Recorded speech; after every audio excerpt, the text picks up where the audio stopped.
مساكم اخواتي وحبايب قلبي الحلوين، وان شاء الله رمضان كريم علينا وعليكم وعلى الجميع يا رب. اليوم الوجبه تبعنا راح تكون مندي باللحم.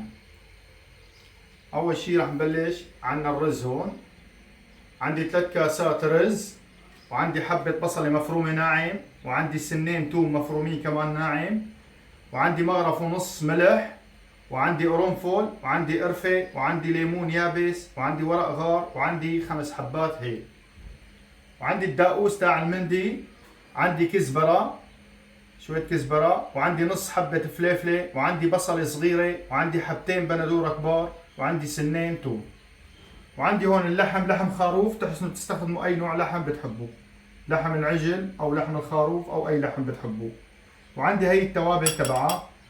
طبعا اللي متواجد عنده زعفران بحط زعفران، واللي ما متواجد عنده زعفران أنا حطيت عصفر، ما عندي زعفران، أنا حاطط عصفر، حاطط كركم. طبعا عندي هي المغرف معلقة صغيرة تاع الشاي، حاطط فيها كركم معلقة، وعصفر معلقة، ونص معلقة فلفل أسود، وعندي معلقة ملح، وعندي معلقة زنجبيل، وعندي معلقة بهارات مندي، وعندي معلقة ونص بربيكيا، وعندي كاسة الزيت. طبعا أنا بدي أدخن الزيت.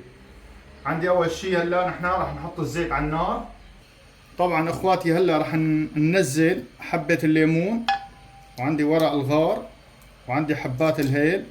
طبعا انا فارط قرنين هيل فرط، وعندي القرفة، وعندي القرنفل. الملح ما بننزله هلا.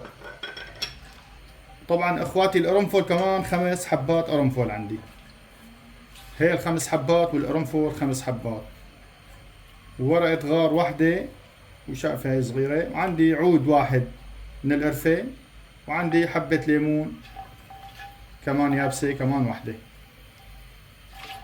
طبعا اخواتي انا هذا الزيت هلا بدي ادخنه. عندي هي كاسة الزيت عشان اتبل فيها اللحم، كمان راح احطها معهم وبس ندخنها من قيمة عشان نتبل فيها اللحمة، يعطينا طعم خرافي يعني. بس تكون مدخنة تعطيك طعم خرافي باللحمة. طبعا هلا بننزل البصل بنقليه معاهم، وبننزل فوقهم كمان الثوم.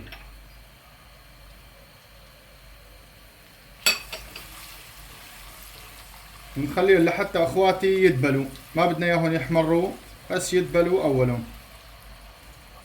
واخواتي هلا بعد ما دبلت عندي البصلة بنطفي عليها الغاز، وعندي الفحمة تقريبا جاهزة كمان بنطفي عليها الغاز.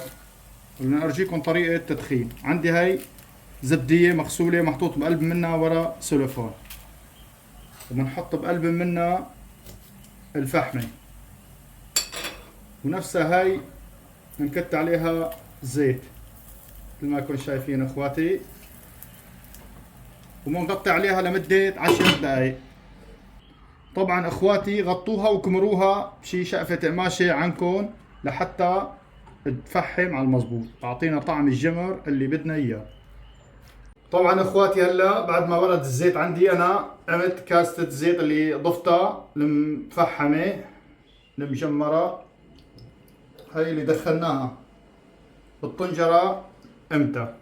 اخواتي مثل ما قلت لكم انا عندي معلقة عصفر صغيرة، وعندي معلقة كركم صغيرة، وعندي نص معلقة فلفل اسود، وعندي معلقة ملح، ومعلقة زنجبيل، ومعلقة بهارات مندي، ومعلقة ونص بربيكيا. بتحبوا بربيكيا بدخن كاين، وبتحبوا عادي بتحطوا. طبعا بننزلهم كلهم. واللي ما متواجد عنده بهارات المندي بيحسن يحط 7 بهارات.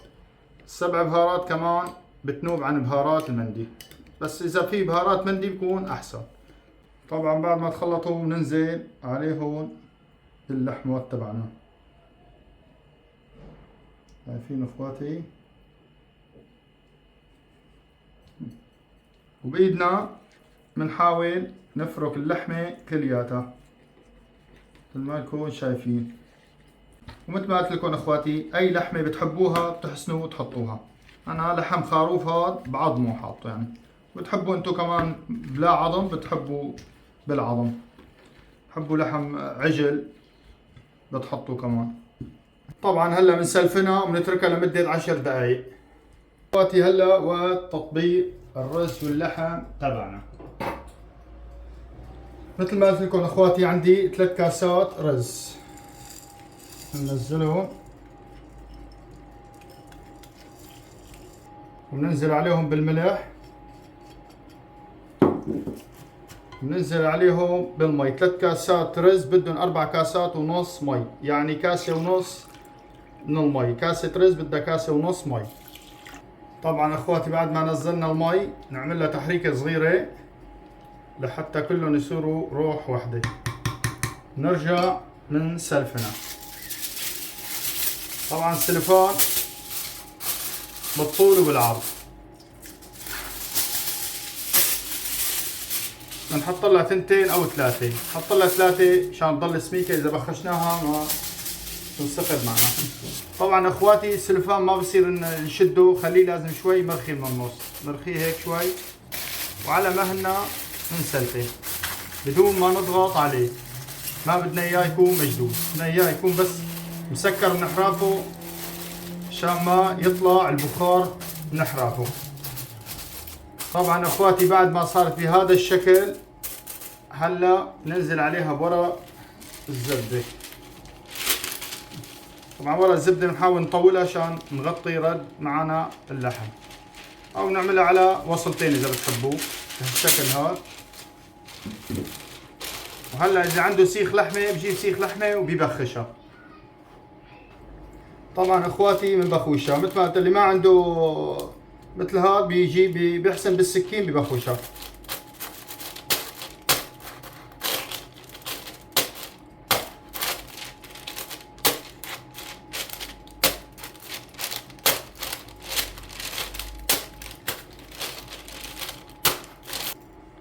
طبعا اخواتي مطرح ما بخشنا ننزل بنحط كراديش اللحم بهذا الشكل.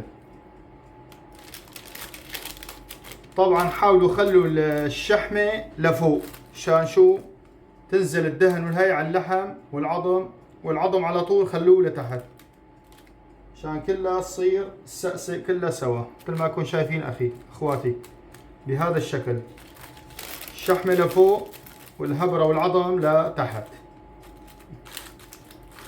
طبعا عندي انا هون شرحات لي كمان بنحطها بتضل بتعطي طراوة ونكهة كتير طيبة للحمة. طبعا هذا اختياري، يعني بحب يحط هاي الشرحات منيحة اللي متواجدة عنده. هاي الشرحات اللي هي اختياري من اخواتي. وبننزل بقية اللاصوص اللي ضلوا بالصحن بننزل فوقهم فوق الدجاج كله.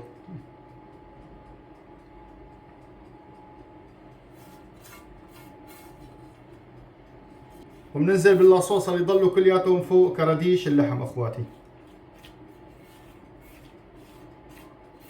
طبعا هلا بننزل كمان عليها بورق الزبدة. ورق الزبدة صحي اكثر من السلوفان. بنغطيها بورق الزبدة بهالشكل وبننزل عليها بالسلوفان. كمان اخواتي بنغطيها مضبوط، كمان وحدة هيك ووحدة هيك. هلا بنسلفنها مضبوط، ما بدنا تطلع هوا بنوب، بدنا اياها تطيب تروح نيفا. طبعا هلا بندخلها على الفرن. عندي الفرن انا شغال فوق وتحت. بنحطها بالصينية بهذا الشكل وبندفش الصينية لجوا. بننزل عليها بمي تكون سخنة على قلب الصينية عشان شو يضل اللحم عنا طري ما ينشف هو والرز. هذا بيعطيه طراوة للحم ما بيخليه ينشف وبطيب بشكل ممتاز. طبعا اخواتي هي حسب نوعية اللحم، معك من الساعة ونص للساعتين حسب نوعية اللحم. واذا اللحم شوي طري يعني ساعة و20 دقيقة بيطيب. وطبعا اخواتي انتوا وقت بتشوفوا المي هي نشفت بترجعوا بتزيدوها مي. لازم يضل في مي هون حتى يضل عنا اللحم يستوي منيح ويضل طري. اخواتي طريقة الداوس، عندي انا هون الثوم، وعندي مثل ما قلت لكم حبتين بندورة، عندي البصل، وعندي نص حبة فليفلة، طبعا بصلة صغيرة اخواتي، ونص حبة فليفلة.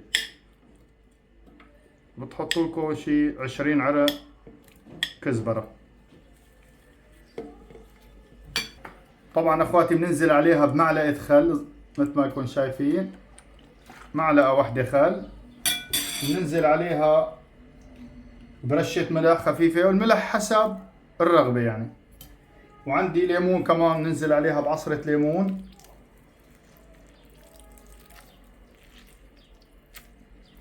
وبننزل عليها بزيت الزيتون. زيت الزيتون اخواتي هذا اختياري، يعني اللي بيحب بضيف عليها زيت زيتون، واللي بيحب ما بيضيف عليها زيت زيتون. هذا الزيت زيتون اختياري. بنغطي عليها وبنرحيها اخواتي. اخواتي هلا صارت جاهزة عنا بهذا الشكل. واللي بيحب يضيف لها دبس البندورة كمان بحسين، بضيف لها دبس البندورة كمان. دبس البندورة اختياري. هلا اخواتي لنفتش على الاكلة تبعنا ونشوف شو صار فيها. بسم الله الرحمن الرحيم. ايه روايح بتشهي، شي ناهي. ايه روايح اخواتي شايفين، شي ناهي.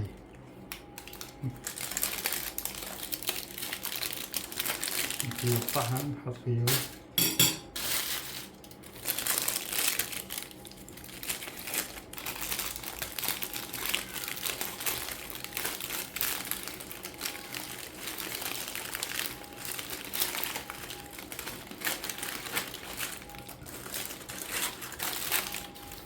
ريحة الرز بتنعنش.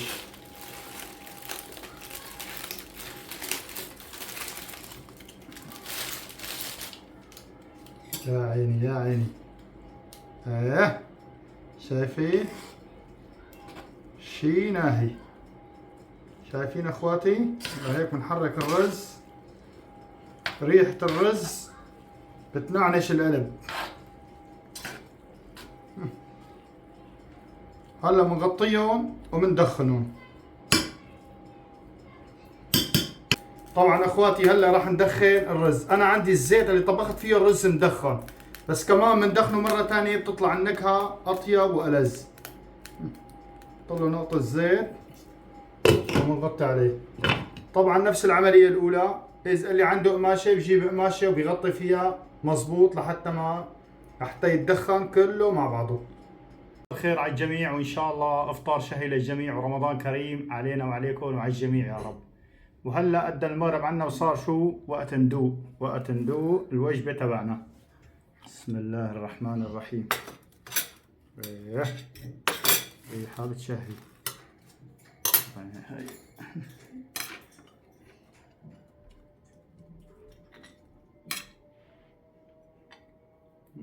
كمان قطعة لحم.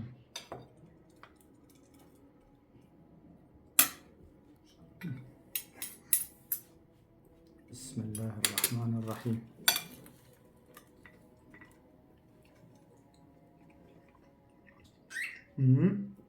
شغلة ما شاء الله على الأول، جد كتير كتير طيبة.